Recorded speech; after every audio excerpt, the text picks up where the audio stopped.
करोड़ों दरूद नबी पाक सल्लल्लाहु अलैहि वसल्लम की ज़ात मुबारक पर। मैं हूं आपका मेज़बान एडवोकेट आतिफ और आप देख रहे हैं मेरा यूट्यूब चैनल आतिफ पाकिस्तानी अल वकील।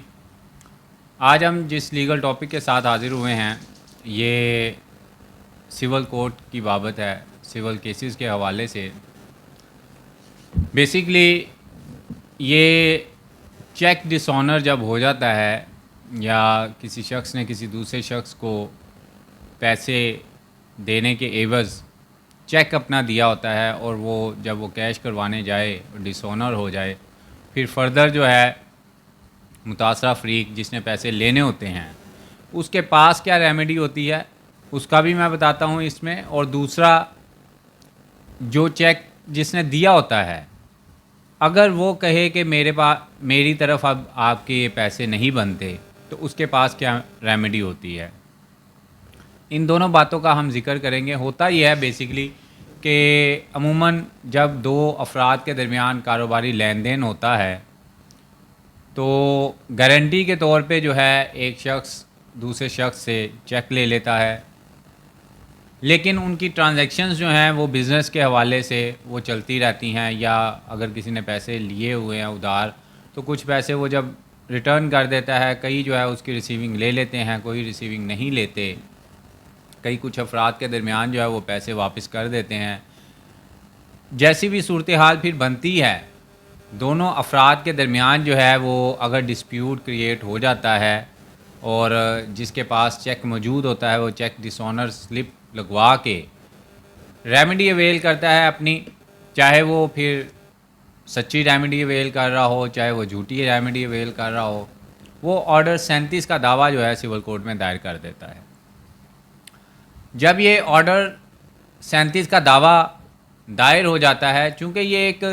समरी ट्रायल होता है, इसने एडिशनल सेशन जज के पास जो है इसकी समाअत होती है ऑर्डर 37 के दावे की, तो फिर जब वो मुतल्लिका शख्स को जिसके ख़िलाफ़ जो है वो दावा दायर होता है या जिसने चेक दिया होता है उसको जब नोटिस जाते हैं, अब दूसरी तरफ से जब उसे इल्म हो जाता है कि मेरे ख़िलाफ़ जो है वो अब चेक का जो है वो दावा दायर हो गया है, अगर तो वो दावा सच्चा है तो कई मरतबा उसको काउंटर करने के लिए, और अगर उसे लगता है कि मैंने उसके पैसे जो है दे दिए हुए हैं और मज़ीद अब इतने पैसे नहीं रहते जितने का मैंने चेक दिया था, तो फिर उस सूरत हाल में भी वो शख्स जो है अगर उनकी सेटलमेंट नहीं होती किसी बात पे इसाबत फ़ीम के हवाले से, रेंडिशन के हवाले से, तो फिर वो काउंटर करने के लिए कह लें या फिर अगर उसका बनता है तो फिर वो एक दावा जो है उस suit for cancellation of cheque जो है वो सिविल कोर्ट में दायर कर देता है। अब सिविल कोर्ट जो है वो और एडिशनल सेशन जज जो है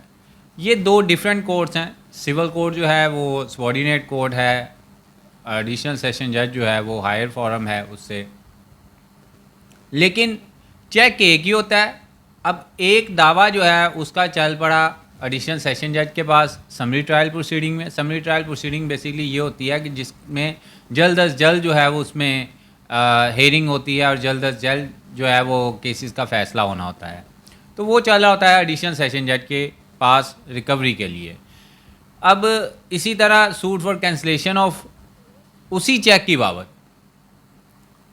वो चल रहा है सिविल कोर्ट में। अब जब ये दो डिफरेंट कोर्ट्स आ जाती हैं तो कई मरतबा इस तरह होता है कि जो रिकवरी का सूट है, चूँकि बताया कि वो समरी ट्रायल होता है, उसका डिसीजन पहले हो जाता है। अब वो सूट फॉर कैंसलेशन ऑफ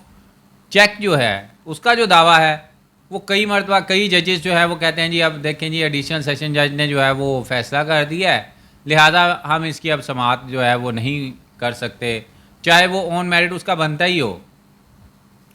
और फिर कई मरतबा इस तरह भी होता है कि वो जो चेक वाला दावा है वो डिग्री हो जाता है, वो जो रिकवरी वाला दावा है वो डिग्री नहीं हो पाता।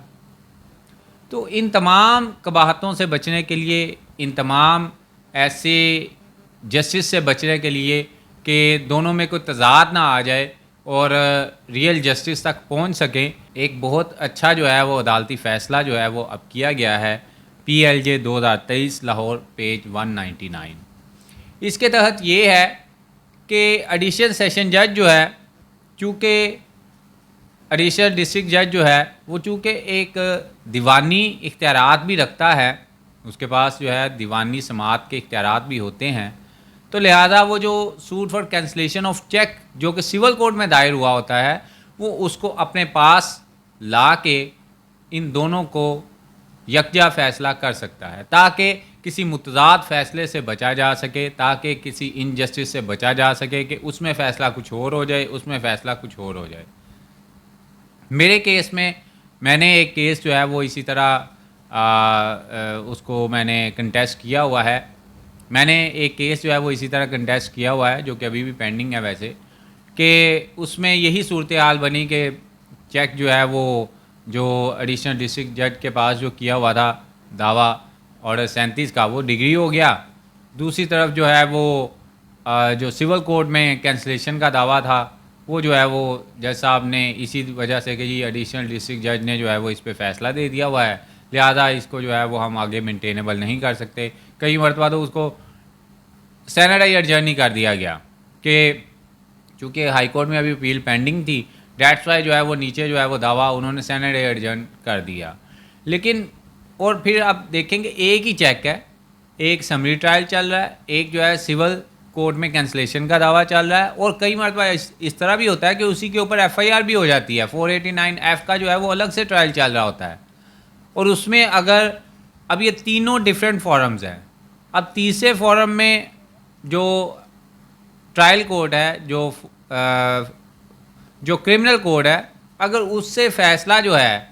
उसी शख्स के हक़ में आ जाता है जिसने कैंसलेशन का दावा दायर किया था, और उधर से दावा जो है वो डिग्री सिविल कोर्ट में हो जाता है, तो ये एक मुतज़ाद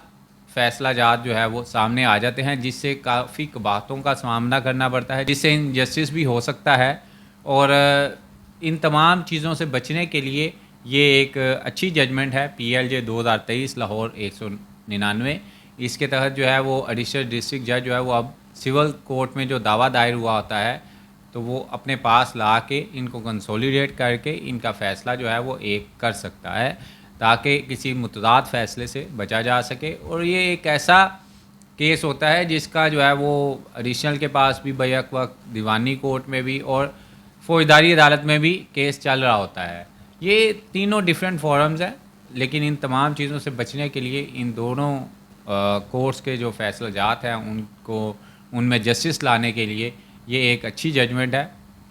ये हमारे नए आने वाले वकला हज़रात और आम शहरियों की नॉलेज के लिए कि ऑर्डर 37 का जहाँ पे दावा दायर हुआ होता है तो suit for cancellation of cheque जो है जो कि सिविल कोर्ट में दायर किया गया होता है वो अब एडिशनल डिस्ट्रिक्ट जज के पास जो है वो ले जाया जा सकता है, और वहाँ पे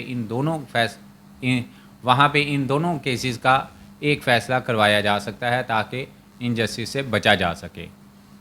ये एक मुख्तसरन सी वीडियो थी। चेक डिसऑनर जब हो जाता है तो उसके ऊपर जो रिकवरी होती है या फिर दूसरा फ्रीक ये समझ रहा होता है कि ये अब मेरी तरफ इतनी अमाउंट नहीं बनती, तो उस हवाले से ये दोनों डिफरेंट कोर्ट्स में फ़ैसला जात होने की बजाय अब एक कोर्ट में फ़ैसला हो सकता है।